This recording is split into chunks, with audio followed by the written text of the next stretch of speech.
오늘은 마틴 루터가 종교개혁을 일으킨 지 500주년 되는 참 귀한 해고 귀한 날입니다. 카톨릭의 신부였고 동시에 수도사였고 또 신학교 교수였던 마틴 루터가 지금으로부터 500년 전인 1517년도에 비텐베르크 대성당 교회 정문에 카톨릭의 여러 가지 부조리와 또 여러 가지 그 잘못된 교리를 반박하는 95개의 조항을 내걸고 종교 개혁을 일으킨 그런 뜻깊은 해고 뜻깊은 그런 날입니다. 그래서 지금 오늘 이 시간에는 전 세계 모든 개신교가 종교 개혁 500주년 기념 예배로 드리고 있습니다. 우리만 드린 것이 아니라 개신교 모든 교회들이 다 똑같이 그렇게 드리고 있습니다.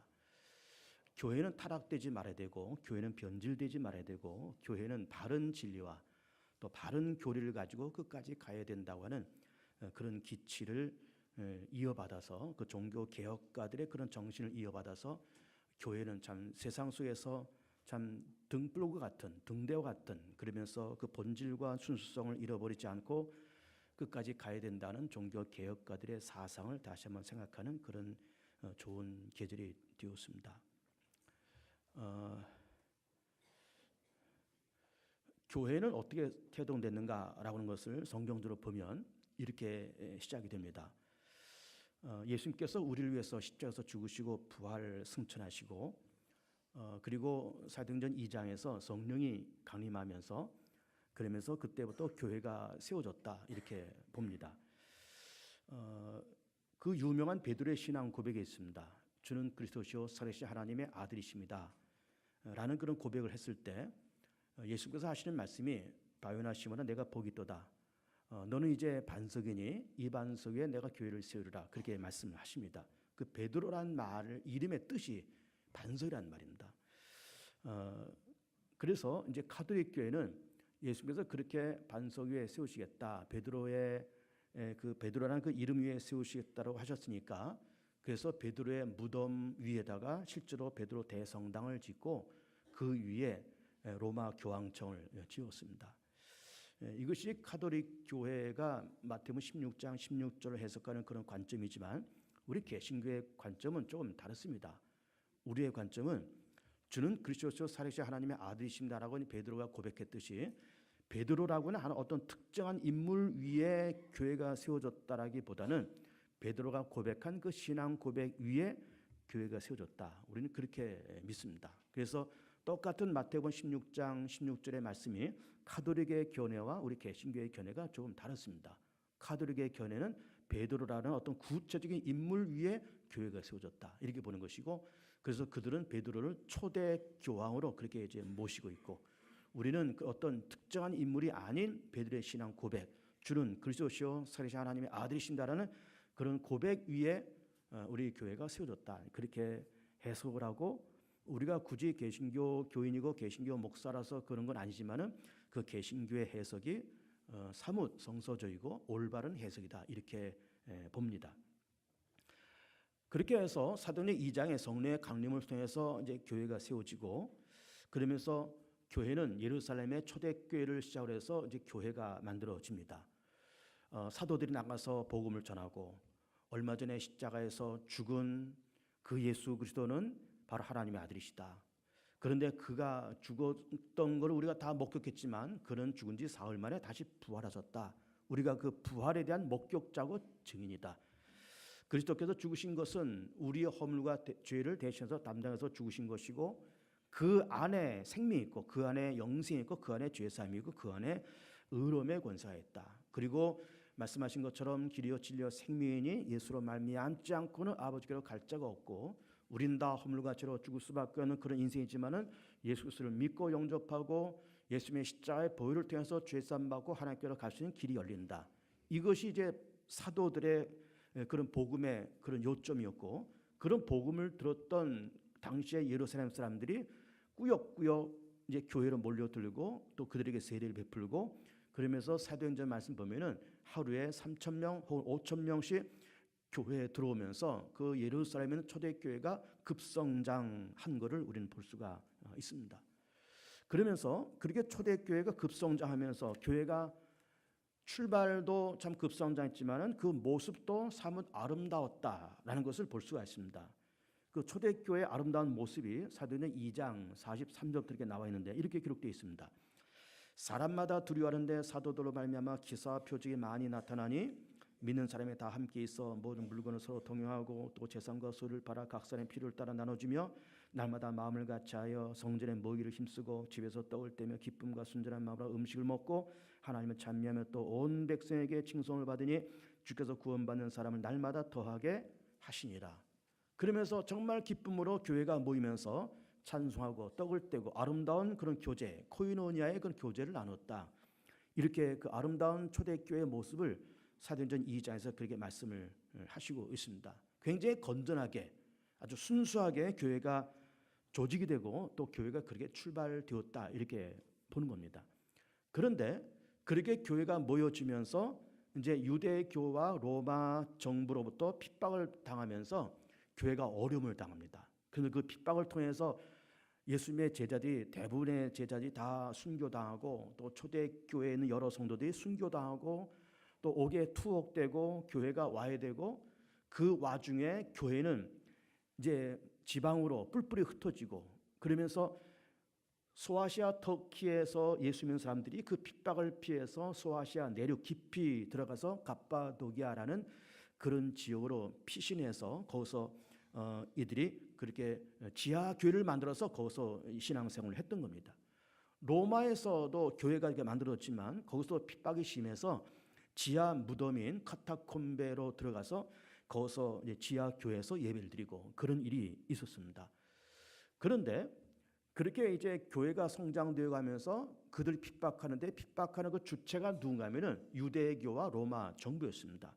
유대교에서는 기독교를 바라보면서 유대교의 이단자로 그렇게 낙인을 찍고 핍박하고 로마 정부에서는 로마 왕과 로마 황제와 로마 사람들이 섬기는 그런 신을 섬기지 아니하고 하나님 외에는 다른 신이 없다 그러고 얼마 전에 죽은 예수가 다시 살아났다 그러고 그 예수가 그리스도요 메시아로 믿는 그 기독교인들을 핍박하면서 교회를 그렇게 핍박했지만은 그렇게 교회는 핍박을 받으면서 기독교는 그렇게 핍박을 받으면서도 더욱더 응집력이 생기고 더 부흥되고 더 결속력이 생기고 더 뜨거운 교제를 나누면서 교회가 그렇게 성장되어 갔다라고 하는 것입니다. 그래서 로마 정부가 그렇게 기독교가 그렇게 지하에 숨어서 예배를 드림에도 불구하고 그런 핍박을 받음에도 불구하고 기독교를 도무지 없앨 수 없다라는 판단을 내리면서 결국 이 기독교와 손을 잡을 수밖에 없다는 그런 생각을 가지면서 기독교를 정식 종교로 공인을 하는 그런 일이 발생합니다. 그 유명한 기독교 공인 사건이 발생하는데 그것이 언제인가 하면은 주후 313년이고 콘스탄틴 황제 때 기독교를 정식으로 이제 종교로서 정식적인 종교로서 공인을 하고 그리고 로마 국교로 받아들이게 됩니다. 그 313년에 그 콘스탄틴 왕에 의해서 기독교 공인된 그 사건을 밀란 칙령이라고 그렇게 이야기를 합니다. 그래서 그 밀란 칙령 313년 그 사건을 통해서 지하에 있던 교회가 지상으로 올라오게 되었고 음지에 있던 교회가 양지로 이렇게 올라오게 되었고 핍박당하고 천대당하던 기독교와 교회가 이제는 보호되고 인정받고 그리고 이제는 교회 세상 안에서 모든 사람들이 다 인정받는 그런 교회요 그런 기독교로서 그렇게 이렇게 자리를 잡게 된 겁니다. 그런데 그렇게 교회가 지상으로 올라와서 이제 공인도 받고 로마의 국교로서 인정받은 것까지는 좋았는데 교회가 핍박받을 때는 아주 교회가 순수하고 그리고 역동적이고 그리고 서로 상하의 관계가 없이 이게 수평적인 관계로 서로 교제하고 나누면서 정말 사도행전에 있는 말씀처럼 순전한 마음으로 떡을 떼고 복음을 전하고 기도하고 서로 위아래 없이 서로 수평적으로 교제하던 그런 교회가 이렇게 교회가 이 제도권 안에 들어오다 보니까는 교회 문화가 살짝 바뀌게 됩니다. 그 문화가 뭔가 하면 이제는 제도가 생기고 직제가 생기고 수평적인 관계가 수직적인 관계가 생기고 그리고 서로 마음을 터놓고 유무상통하던 그런 코이노니아 교제의 그런 관계성이 있었던 교회가 예전에 서로 교제가 단절되고 서로의 벽이 생기고 위아래의 벽이 생기고 서로의 벽이 생기면서 그러면서 이렇게 유연했던 교회가 경직된,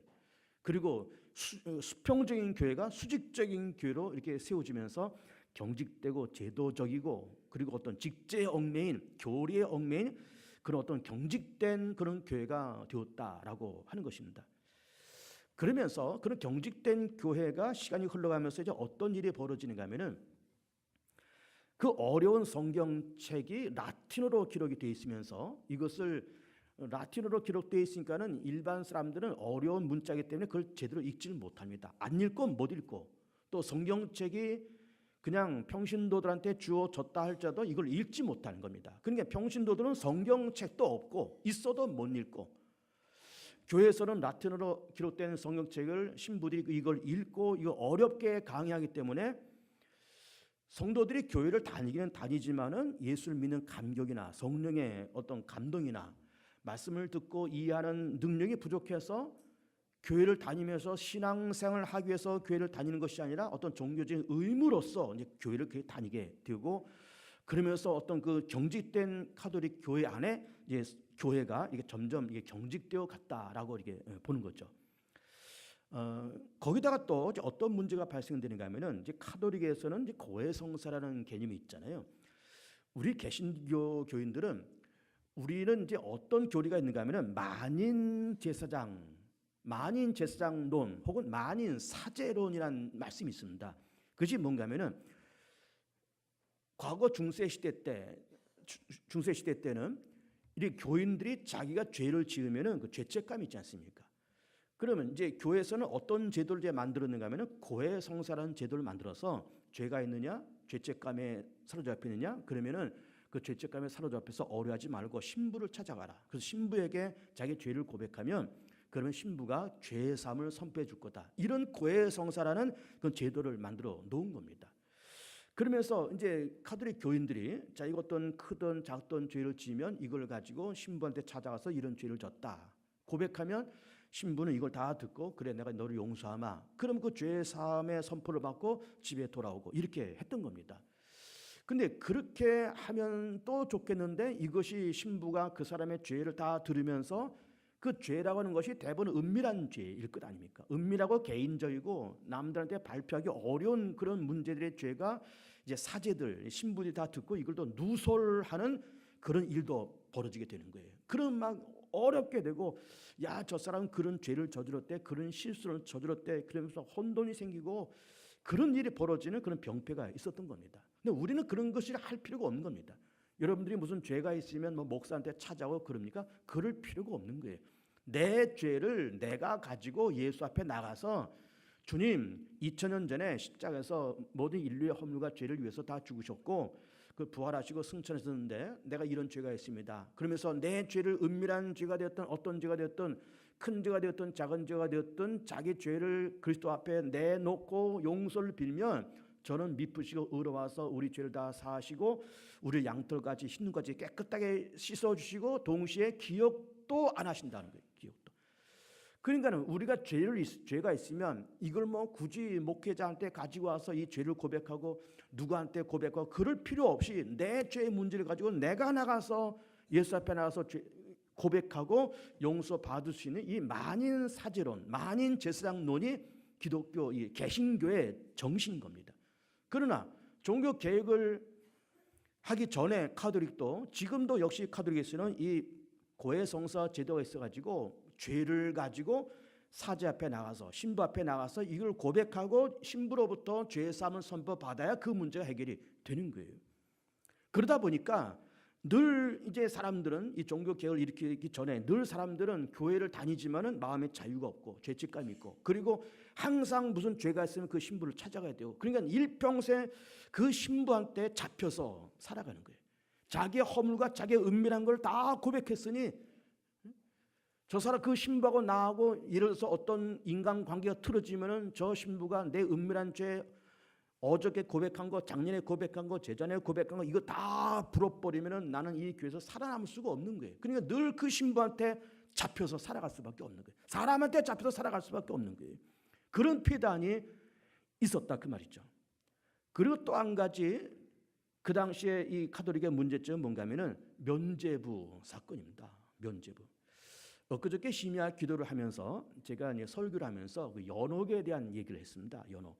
이제 종교 개혁 시대 때가 됐기 때문에 오늘도 이제 종교 개혁에 대한 얘기를 했지만은 엊그저께도 이제 금요일날 심야 기도하면서 그 종교 개혁에 대한 이야기, 마틴 루터에 대한 이야기하면서 면죄부 얘기도 하고 연옥 얘기도 했어요. 그 얘기를 다시 꺼내면 이렇게 됩니다. 우리 개신교는 연옥을 인정하지 않습니다. 뭐 여러분 어디선가 한 번씩은 들어봤을 겁니다. 연옥 들어봤을 텐데 그 연옥이라는 것이 뭔가 하면 이런 겁니다. 우리 개신교는 성경의 사상은 우리가 사후의 세계는 두 군데밖에 없다고 보는 겁니다. 첫째는 천국이고 둘째는 지옥이에요.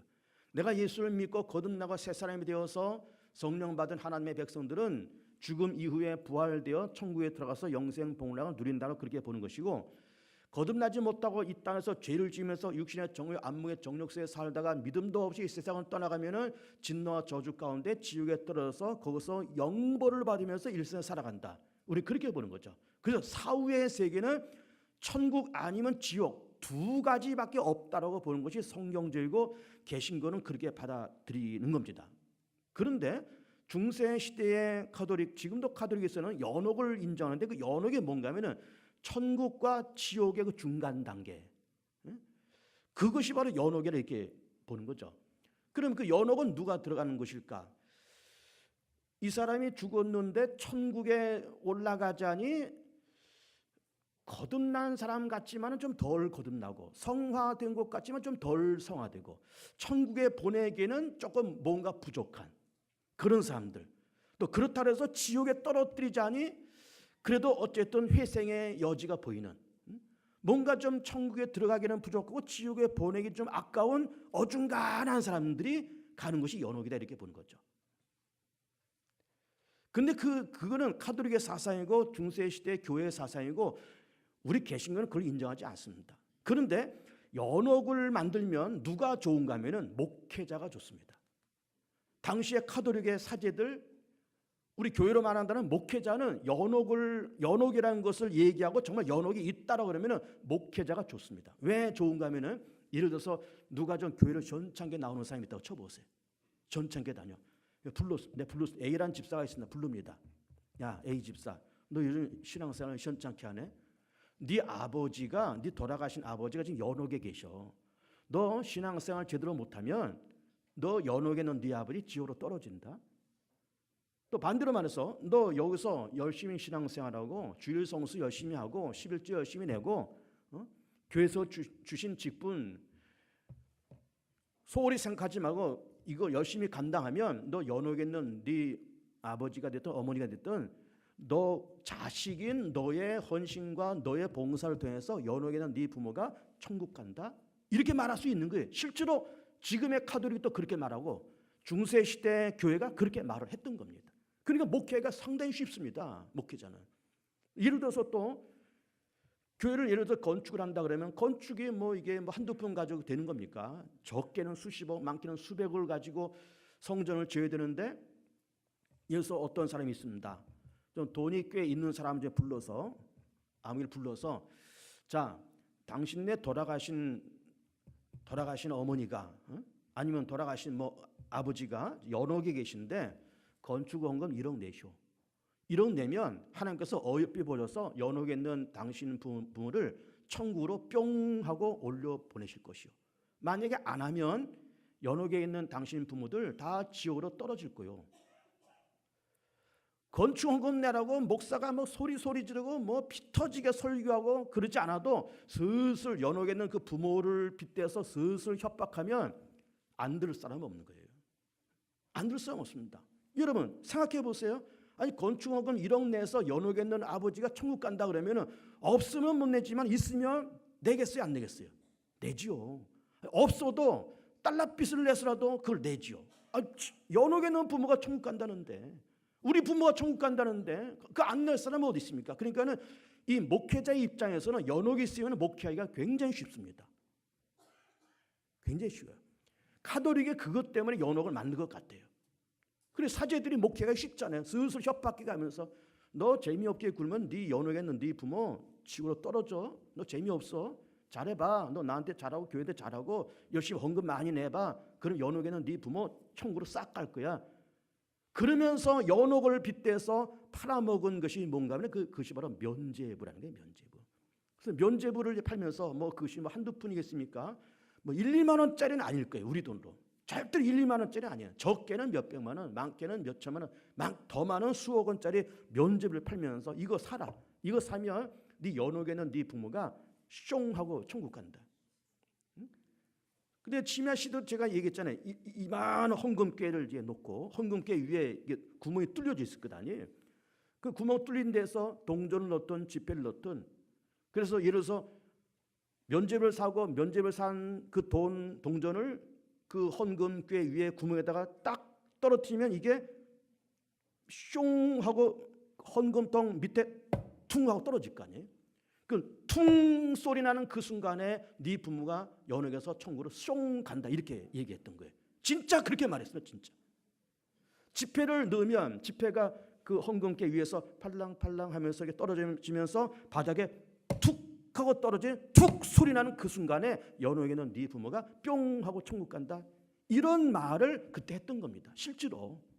이게 면죄부 사건이에요. 그렇게 해서 그 면죄부를 팔아서 벌어들인 돈을 가지고 지은 성전이 그 유명한 베드로 대성당입니다. 유럽에 뭐 성지순례 가고 뭐 유럽에 뭐 관광 가는 사람들이 로마를 한 번씩 들리잖아요. 로마 가면은 로마 옆에 바티칸 시티가 있고 바티칸 시티 한복판에 베드로 대성당과 그 옆에 교황청 건물이 있습니다. 그 어마어마한 그 베드로 대성전을, 거기가 바로 베드로 무덤 위에 지은 성전인데 그 면죄부를 팔아서 지은 성전이 바로 그 성전이에요. 그것을 가톨릭 신부이면서 수도사이면서 신학교 교수인 루터가 이걸 보는 겁니다. 그러면서 이거는 분명히 하나님의 뜻이 아닐 거다. 내가 죄가 있으면 이게 내가 하나님 앞에 나가서 예수 앞에 나가서 이걸 내가 부르짖으면 예수님께서는 그 믿으시고 의로와서 우리 죄를 용서하신다고 말씀하셨는데, 이걸 굳이 사람이 신부 앞에 찾아가서 매일 건마다 찾아가서 이걸 얘기해야 되고, 이게 만약 누설되면 막 창피를 당하고 굳이 이렇게 사람한테 얽매여서 이렇게 살아가야 되는 것인가? 그리고 성경책은 꼭 그 어려운 라틴어만 기록돼 가지고 이 사제들만 가서 들고 읽고, 평신도들은 도대체 기독교가 뭔지, 말씀이 뭔지, 하나님의 진리가 뭔지도 모르고 이렇게 사는 것이 이게 올바른 교회의 모습일까? 그런데 그런 모습이 313년에 기독교가 공인되면서 종교 개혁이 일어난 1517년도까지 무려 1000년의 세월 동안에 교회는 그런 모습으로 있었던 거예요.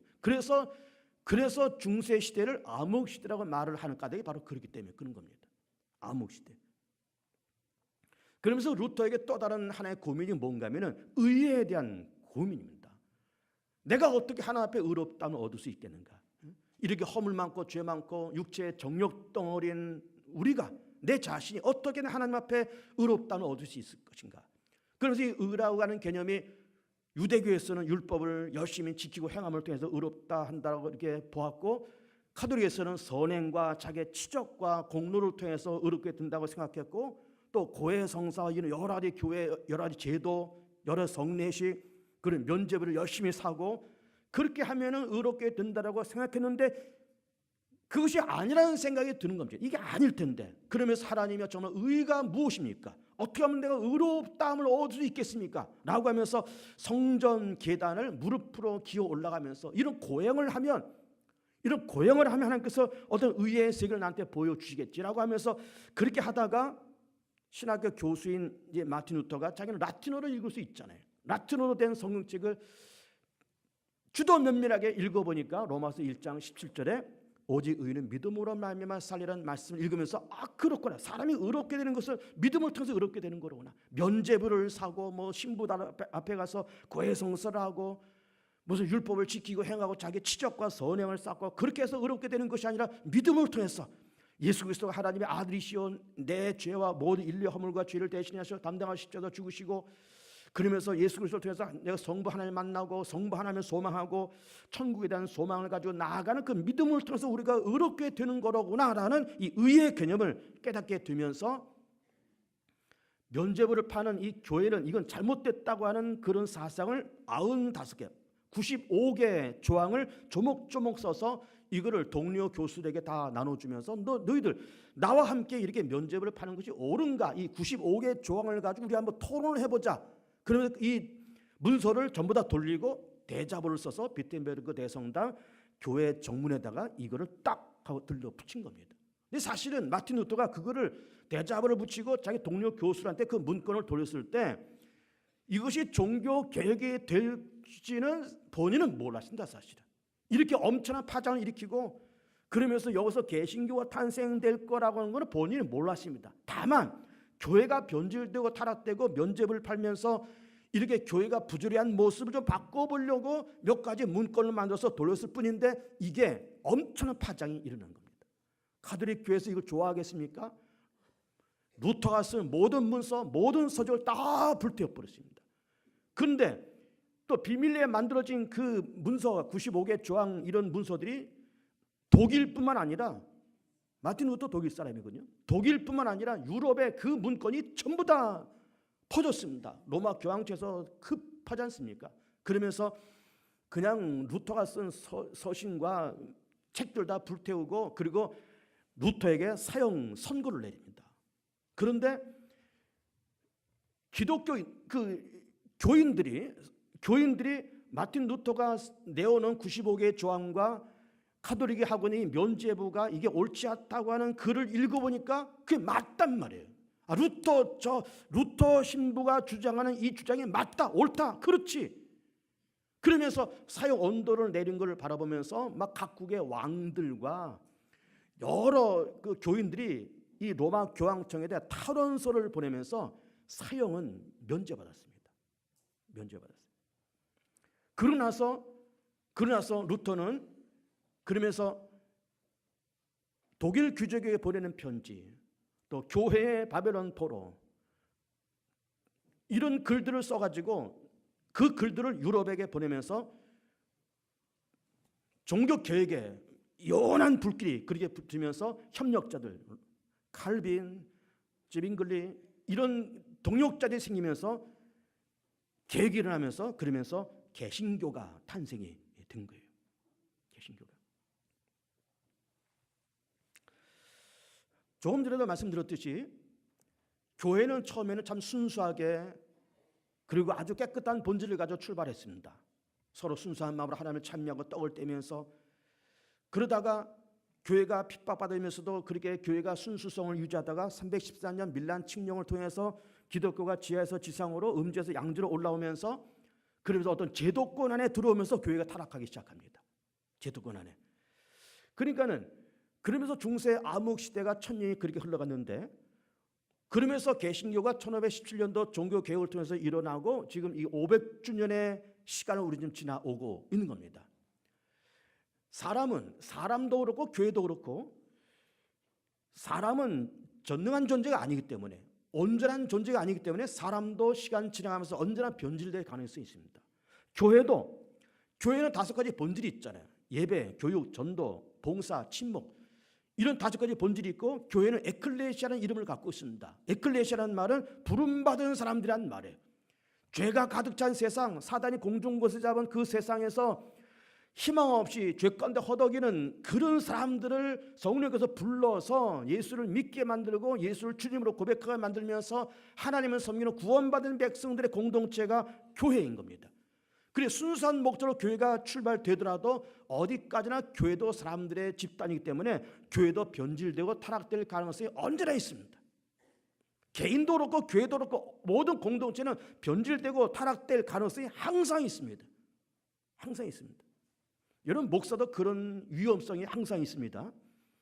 목사가 처음에는 이제 젊어서 나 신학 공부하겠다. 나 신학 공부해서 목사가 돼서 정말 아골골짜기 빈들이라도 다 복음 들고 가면서 내가 교회를 세우고 전도하면서 이 몸 하나 주를 위해서 정말 내가 헌신하고 그렇게 하겠다라는 정말 불붙는 그런 사명감을 가지고 신학교 들어갑니다. 저도 그런 사명감을 가지고 들어갔습니다.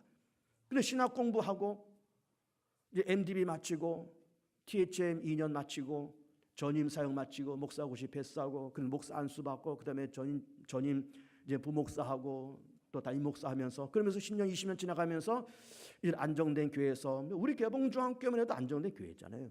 안정된 교회에서 월급 받아가면서 그러면서 이제는 자꾸 안정을 취하고 변화를 싫어하고 처음에는 신학교 들어갈 때 정말 목숨 걸고 정말 악을 골자로 가겠다라고 했던 그 용기와 그 배짱과 그 순수성을 다 잃어버리고 현실에 안주하면서 그렇게 살아갈 우려가 다분히 있는 거예요. 나도 그 중에 한 사람일 수 있습니다. 다분히 있습니다. 그러면서 시간이 흘러가면서 우리는 자꾸 성령의 감동을 통해서 개혁 정신을 우리가 받으면서 마틴 루터만 교회를 개혁한 것이 아니라 오늘날의 개봉중앙교회를 비롯한 모든 지상에 있는 모든 교회들이 다 개혁을 해야 되고 개개인도 다 개혁을 해야 되고 어제와 다른 나, 과거와 다른 나, 본질을 잃어버린 나, 첫사랑을 잃어버린 나를 바라보면서 예수 안에서 구습을 떨쳐버리고 새 옷을 갈아입고 옛모습을 벗어버리고 새사랑을 덧입는 자정과 자성을 해나가는 그런 작업이 늘 필요한 거죠. 늘 필요한 겁니다. 우리 개봉중앙교회는 회복할 것이 무엇이 있을까? 개혁할 것이 무엇이 있을까? 우리 개개인적으로는 개혁할 것이 무엇이 있을까?